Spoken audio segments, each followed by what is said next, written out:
If we are to approach our emotions and life experiences as our greatest teachings, how can we move through the emotion of fear when it rises? This morning after sadhana, I picked up one of my journals from 2019, and sometimes I can feel inspired just to look back on some of my writings and see what insights have moved through.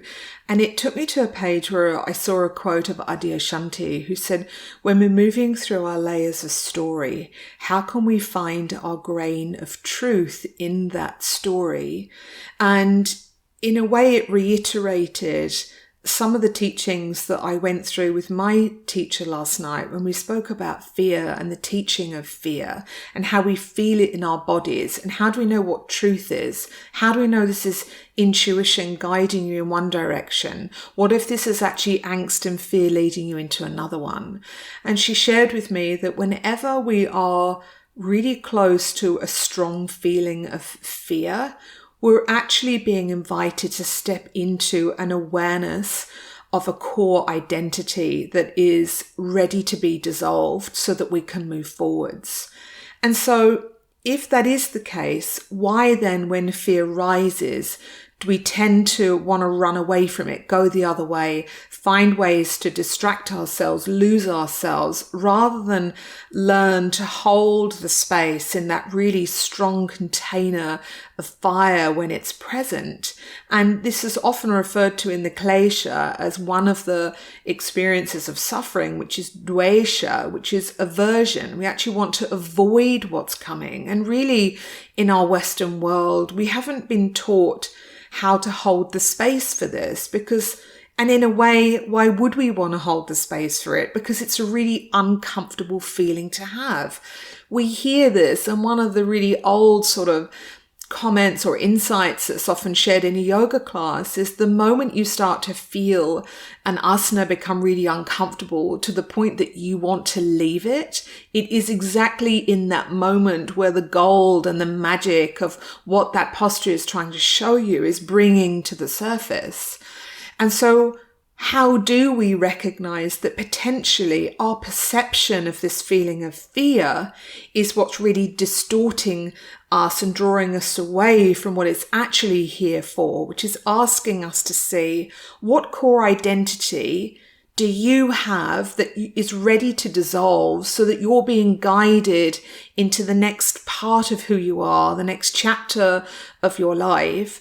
If you know that life is here to co-create with you and wants to guide you forwards, how can you then not only trust in life, but trust in yourself? And this also comes down to the resources that you have, so that that grain of truth that Adya speaks to can actually come forwards. Because the more you push it away and run away, the more momentum that energy of fear has got. And then we start to find we create new belief patterns, new samskaric grooves, where we create even more ways that we move away.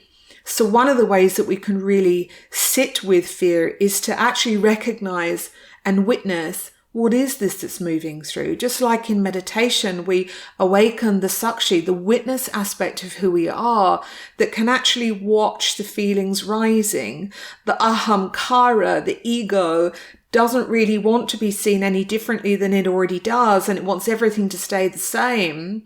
But actually what we're being called to do is to say, well, what is this shift that's happening within me? And why is this shift happening now? And why is it happening in such an incredibly profound way? And it's happening because you're ready. You're ready to shift into the next phase of who you are and into the next aspects of your life and into the fullness, the purnata of your life, so that you can live fully and ultimately move into a space of freedom while we're living this human existence, and we're living as a jivan mukta, an individualized self-known being, so that we can live in complete freedom. When you're moving through this emotion of fear, it can feel really overwhelming. Learn to sit with it. And this is all based on, how do you resource?